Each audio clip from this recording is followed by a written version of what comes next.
Let's look at this question. The immature male germ cell undergoes division to produce sperms by the process of spermatogenesis. Choose the correct one with reference to above. Question कह रहा है कि जो immature male germ cell है वो division करता है sperm बनाने के लिए, मतलब स्पर्मेटोजोआ बनाने के लिए। इमेच्योर को बोल रहे हैं क्योंकि अभी पूरा डिवाइड नहीं किया है, ठीक है ना।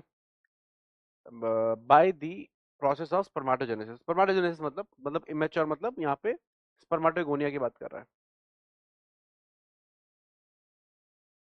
किसकी बात कर रहा है? स्पर्मेटोगोनिया की। तो कह रहा है स्पर्मेटोगोनिया जो है वो डिवीजन करता है to produce sperms by the process of spermatogenesis. ठीक बात है। Choose the correct one. सही चूज करना है। You have to choose the correct one with reference to above. इस बात की रेफरेंस में ये चूज करना है। ठीक है, कर लेते हैं भाई। पहला, spermatogonia have 46 chromosomes and always undergo meiotic cell division. कह रहा है स्पर्मेटोगोनिया के पास 46 क्रोमोसोम होते हैं। बिल्कुल होते हैं। Spermatogonia is a diploid cell. वो मियोसिस कर रहा है और कोई भी मियोसाइट जनरली डिप्लॉइड होता है, ठीक है ना। मियोसाइट्स आर डिप्लॉइड और 46 क्रोमोसोम का मतलब डिप्लॉइड होना ह्यूमन में, मतलब 2n होना। और ये बिल्कुल ठीक बात है, इसमें कोई भी दो राहें नहीं है, ये सही है। नेक्स्ट, प्राइमरी प्राइ, लेकिन एक दिक्कत है, एक दिक्कत है स्टेटमेंट में, ठीक है ना। वो क्या दिक्कत है? वो ये दिक्कत है, pay attention, it always undergoes meiotic cell division. ऐसा नहीं होता। स्पर्मेटोगोनिया अनलाइक ऊगोनिया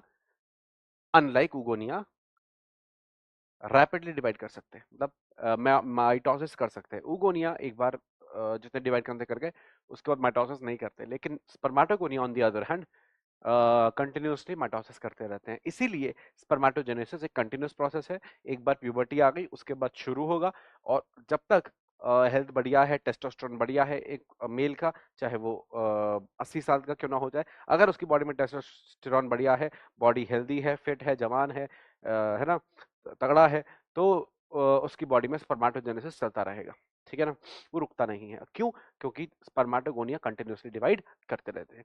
तो ये गलत है कि एंड ऑलवेज अंडरगो, जरूरी नहीं है, it can undergo mitosis as well, ठीक है ना। तो देखो, मैं भी इसको स्किप करके आगे बढ़ रहा था, तो एग्जाम में ऐसा हो सकता है कि आप भी इसको स्किप कर जाए, तो ध्यान से, है ना।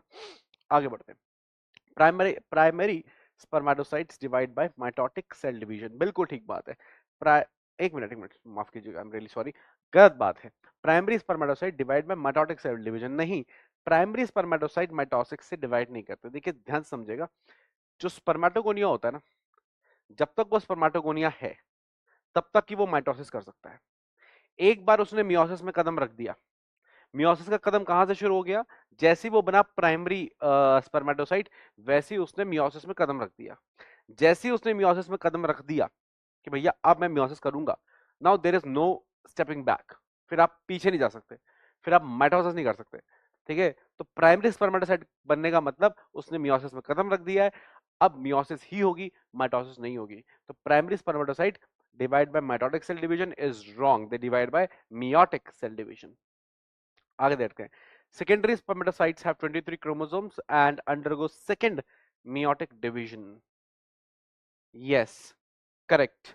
मियोसिस 2 बोलना चाहिए, हालांकि सेकंड मियोटिक डिवीजन भी बोल सकते हैं, बिल्कुल कोई इसमें बहुत दिक्कत नहीं है। सेकेंडरी स्पर्मेटोसाइट्स जो होते हैं वो 23 क्रोमोसोम होते हैं उनके पास, बिल्कुल ठीक बात है। And undergo second meiotic division, ये भी ठीक बात है। देखो आपको पता होगा स्पर्मेटोगोनिया मैच्योर होता है थोड़ा सा टू फॉर्म प्राइमरी स्पर्मेटोसाइट, ठीक है ना।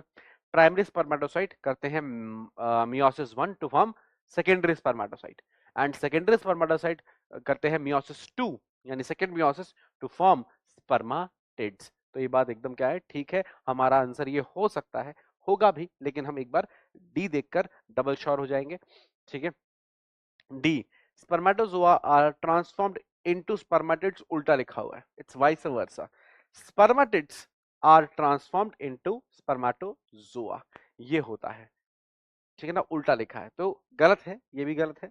ठीक है ना, सही क्या हो गया, सी हो गया। पूछा क्या है, सही पूछा है, तो आंसर इज सी। क्या कॉन्सेप्ट लगाया मैंने, कॉन्सेप्ट लगाया ऑफ सिंपल स्पर्मेटोजेनेसिस। अगर आपको स्पर्मेटोजेनेसिस आता है, ठीक है, एज अ कॉन्सेप्ट, तो आप इस क्वेश्चन को आसानी से कर लेंगे।